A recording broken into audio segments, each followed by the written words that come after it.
ये आकाशवाणी है। अब आप मुकेश कुमार से समाचार सुनिए। प्रधानमंत्री नरेंद्र मोदी ने कहा है कि कोरोना से भारत की लड़ाई में देश की जनता ही नेतृत्व कर रही है।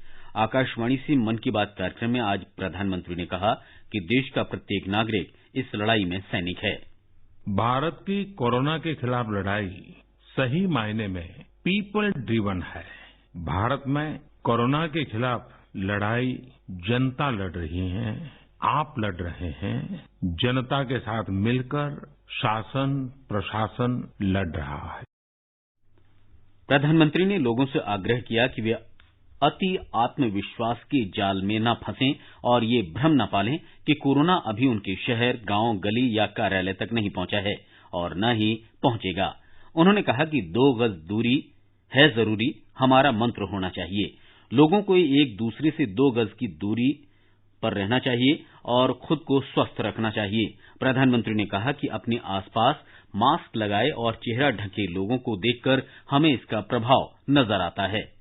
मास्क को लेकर भी धारणा अब बदलने वाली ही है। आप देखिएगा, मास्क अब सभ्य समाज का प्रतीक बन जाएगा। अगर बीमारी से खुद को बचना है और दूसरों को भी बचाना है तो आपको मास्क लगाना पड़ेगा। और मेरा तो सिंपल सुझाव रहता है, गमछा। प्रधानमंत्री ने कहा कि इस संकट के दौरान देशवासियों के दृढ़ निश्चय से भारत के नए कायाकल्प की शुरुआत हुई है। देश में बिजनेस, दफ्तर, शिक्षा संस्थानों और स्वास्थ्य क्षेत्र में तेजी से नए बदलाव हो रहे हैं। प्रौद्योगिकी के मामले में भी उभरती स्थिति के अनुरूप हर क्षेत्र में नवाचार हो रहा है। श्री मोदी ने कहा कि प्रधानमंत्री गरीब कल्याण पैकेज के तहत पैसा सीधे गरीबों के खातों में भेजा जा रहा है। प्रधानमंत्री गरीब कल्याण पैकेज के तहत गरीबों के अकाउंट में पैसे सीधे ट्रांसफर किए जा रहे हैं। वृद्धावस्था पेंशन जारी की गई है। गरीबों को 3 महीने के मुफ्त गैस सिलेंडर, राशन जैसी सुविधाएं भी दी जा रही हैं। इन सब कामों में सरकार के अलग अलग विभागों के लोग, बैंकिंग सेक्टर के लोग एक टीम की तरह दिन रात काम कर रहे हैं। प्रधानमंत्री ने कहा कि केंद्र और राज्य सरकारें प्रत्येक विभाग और संस्थान पूरी तेजी के साथ कदम से कदम मिलाकर राहत कार्यों में जुटे हैं। उड्डयन क्षेत्र, रेलवे और डाक विभाग के कर्मचारी देशवासियों की कठिनाई दूर करने के लिए दिन रात कार्य कर रहे हैं। उन्होंने ऐसे सभी कर्मियों को कोरोना योद्धा बताया। प्रधानमंत्री ने विशेष अभियान लाइफ लाइन उड़ान सेवा का जिक्र भी किया। देश के हर हिस्से में दवाइयों को पहुंचाने के लिए लाइफ लाइन उड़ान नाम से एक विशेष अभियान चल रहा है। हमारे इन साथियों ने इतने कम समय में देश के भीतर ही 3 लाख किलोमीटर की हवाई उड़ान भरी है और 500 टन से अधिक मेडिकल सामग्री देश के कोने कोने में आप तक पहुंचाया है। प्रधानमंत्री ने कहा कि डॉक्टरों, नर्सों, चिकित्साकर्मी, सामुदायिक स्वास्थ्य कार्यकर्ता और अन्य सभी कर्मचारी देश को कोरोना मुक्त करने के लिए दिन रात काम कर रहे हैं। प्रधानमंत्री ने कहा कि उनकी सुरक्षा सुनिश्चित करने के लिए हाल ही में एक अध्यादेश लागू किया गया है। इस अध्यादेश में कोरोना योद्धाओं को नुकसान पहुंचाने या उनके साथ हिंसा करने वालों को कड़े दंड का प्रावधान किया गया है। प्रधानमंत्री ने कहा कि सरकार ने डिजिटल प्लेटफॉर्म तैयार किया है। यह है covidwarriors.gov.in। इस प्लेटफॉर्म के जरिए सामाजिक संगठनों के स्वयंसेवक, नागरिक समाज के प्रतिनिधि और स्थानीय प्रशासन एक दूसरे से जुड़े हैं। बहुत कम समय में डॉक्टर, नर्स, आशा, एएनएम कार्यकर्ता, एनसीसी कैडेट और एनएसएस कार्यकर्ता और विभिन्न क्षेत्रों के प्रोफेशनल सहित 1.25 करोड़ लोग इस पोर्टल से जुड़ चुके हैं। प्रधानमंत्री ने कहा कि संकट की इस घड़ी में भारत ने दुनिया भर में जरूरत के अनुसार आवश्यक चिकित्सा सामग्री की आपूर्ति करवाकर अपनी मानवीय जिम्मेदारी निभाई है। उन्होंने कहा कि दुनिया भर के लोग रोग प्रतिरोधी क्षमता बढ़ाने के लिए भारत के आयुर्वेद और योग के महत्व को समझ रहे हैं। उन्होंने लोगों से आग्रह किया कि रोग प्रतिरोधी क्षमता बढ़ाने के लिए आयुष मंत्रालय के कोरोना संबंधी प्रोटोकॉल का पालन करें। प्रधानमंत्री ने अक्षय तृतीया के अवसर पर लोगों से कहा कि ये पर्व हमें पर्यावरण, वन, नदियों और समूची प्रकृति के संरक्षण का महत्व बताता है।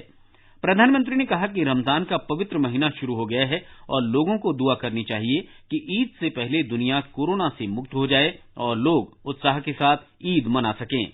मन की बात कार्यक्रम के बारे में सूचना और प्रसारण मंत्री प्रकाश जावड़ेकर ने कहा कि प्रधानमंत्री की बातों का पालन करते हुए हम कोरोना से मुक्ति पा सकते हैं। अनुशासन का अनुभव करेंगे और अनुशासन का पालन करेंगे, 2 गज दूरी बनाए रखेंगे, मास्क पहनेंगे और घर में ज्यादा से ज्यादा रहेंगे तो इसका परिणाम हम कोरोना को हराएंगे। और ये उन्होंने विश्वास व्यक्त किया कि 1 महीने के अंदर इसको हराना है। इसलिए रमजान का उल्लेख करते हुए उन्होंने कहा कि ईद आते आते तक हम इसको हराएंगे। ये समाचार आकाशवाणी से प्रसारित किए जा रहे हैं। देश में कोविड-19 मामलों की संख्या बढ़कर 26,917 हो गई है, जबकि 826 लोगों की मृत्यु हुई है। स्वास्थ्य मंत्रालय के आंकड़ों के अनुसार कोविड-19 के सक्रिय मामलों की संख्या 20,177 पहुंच गई है। 5,917 लोग ठीक हो गए हैं या उन्हें छुट्टी दे दी गई है।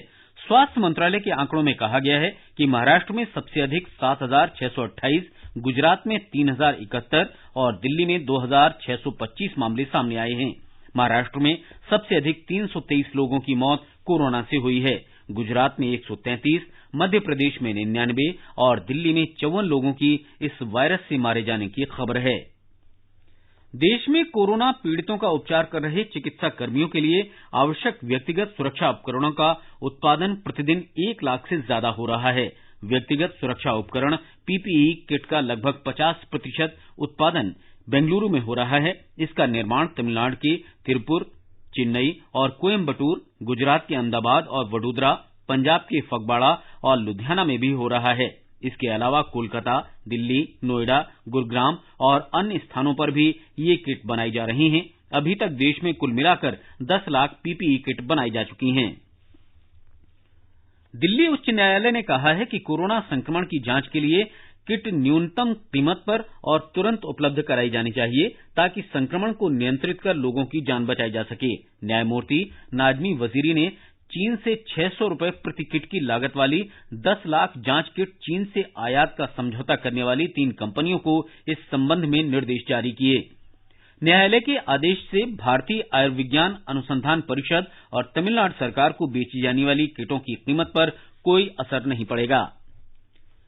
दिल्ली के मुख्यमंत्री अरविंद केजरीवाल ने कहा है कि सरकार 3 मई तक लॉकडाउन के दौरान गैर हॉटस्पॉट क्षेत्रों में गली मोहल्ले की एकल दुकानों को खोलने के बारे में केंद्र सरकार के दिशा निर्देशों को लागू कर रही है। उन्होंने कहा कि राष्ट्रीय राजधानी में बाजारों और मॉल्स को खोलने की अनुमति नहीं दी जाएगी और हॉटस्पॉट क्षेत्रों में सभी दुकानें बंद रहेंगी।